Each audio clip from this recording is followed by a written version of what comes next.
Ted Perry, Katrina Cravey, meteorologist Vince Condella, and Tom Pippin, sports. Fox 6 News at 9, just you watch the best. Well, we're 50 and proud of it this year, and once a month we're bringing you back in time to reminisce.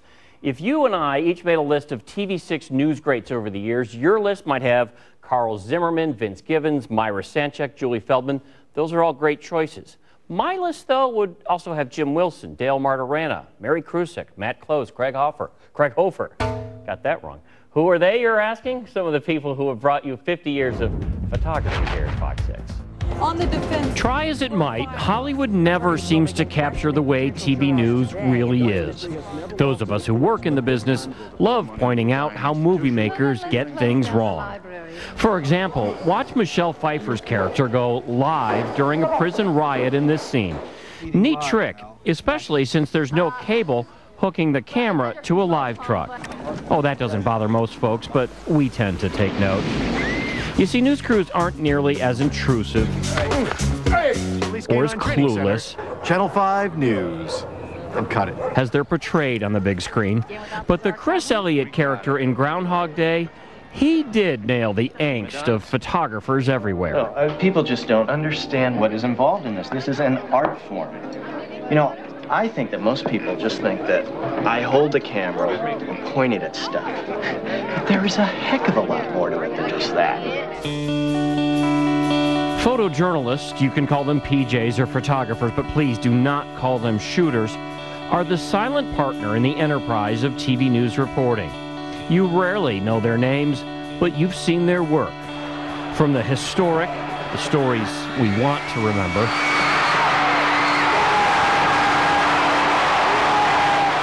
to the ones we wish we could forget. From the beautiful slices of life in Wisconsin to the absurd characters who live among us. Our photojournalists have captured the remarkable images you've seen over the last half-century on Channel 6. Fox 6 News, Suzanne. It took some persuading, but Suzanne Barthel agreed to go on the other end of the lens for this story. We followed her around recently to give you a better understanding of why our photojournalists have a history of excellence and why we would be nothing without them.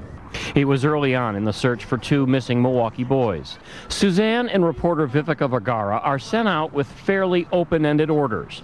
Find two fresh angles for the evening newscast. For no particular reason, Suzanne pulls into a north side park. Hey, Vivica, a trailer just pulled up to the north parking lot here? And gets her first lucky break of the day. Dog handlers looking for clues. It is a specific shot no other PJ will get. Not bad for a hunch. For the wrong spot, you got some good pictures. Yeah, we did. And we have some good information because we know if they don't find anything today, then tomorrow this will be the spot where they are. We'll catch up with Suzanne and Viv in a moment, but I want to show you something first. Come on into the basement here at Fox 6. This is a virtual broadcast museum for old news cameras.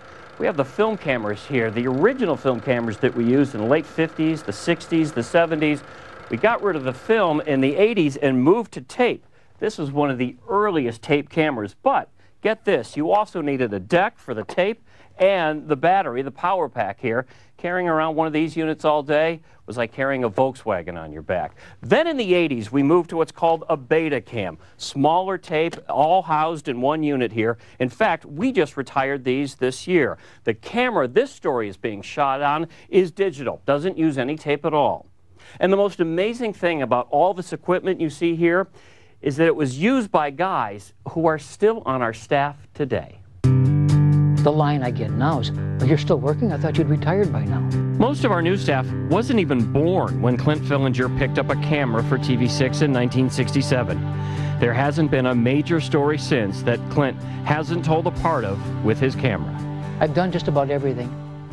I haven't been to a Super Bowl game or covered a national political convention. But the only two, but I've done everything from 3 Mile Island to doing refugee camps in Thailand. Clint often shoots segments for the Gus Tour on our morning show, sometimes slipping himself into the background. He's also known for not letting this business get to him. He's not only our most senior photographer, He's probably our cheeriest. I think I've learned things new every day, and that just kind of kept it fresh, and I still find it fun. Back to Suzanne, who is not having so much fun this day. I stepped on a bag that was filled with water and it leaked into my sock, which is gross because it hasn't rained for a while. The focus of her story is how difficult it is for search crews to really look everywhere for the missing boys. The challenge for Suzanne is to show viewers that. You're looking at this from the street, you'd say, I can see anything there, but you wouldn't see that there's an empty spot right underneath all that junk right there. Our chief photographer is fond of saying that at Fox 6, 2 journalists go out on every story. One carries a notebook, the other a camera. I get tongue-tied. You know, I get embarrassed and I can't find the right word always. It doesn't spit out, but when I'm looking at something, I can see what I think needs to be shown. I'm going to walk towards you, okay? I'm ready whenever you are. Suzanne and Vivica's deadline is more than 4 hours away.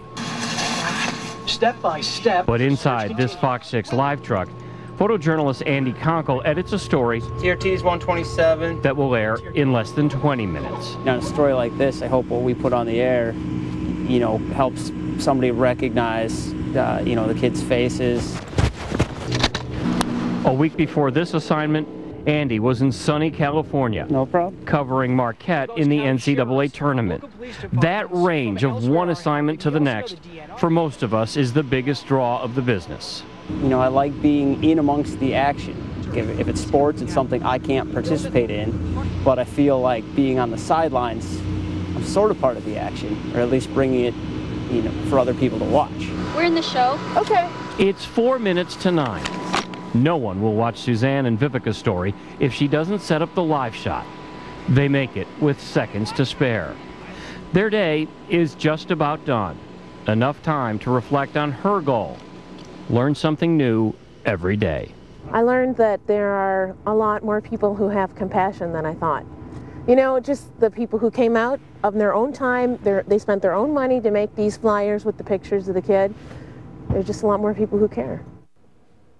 And that's a better ending, I think, than Hollywood would give to TV news. Definitely. All of the photographers work so hard, and they don't get all the credit all the time for it. They don't get enough credit, They don't get enough at all. They work so hard, and they really do care about the stories that they go on. And a lot of times, as reporters, we get really great suggestions because of the photographers. Absolutely.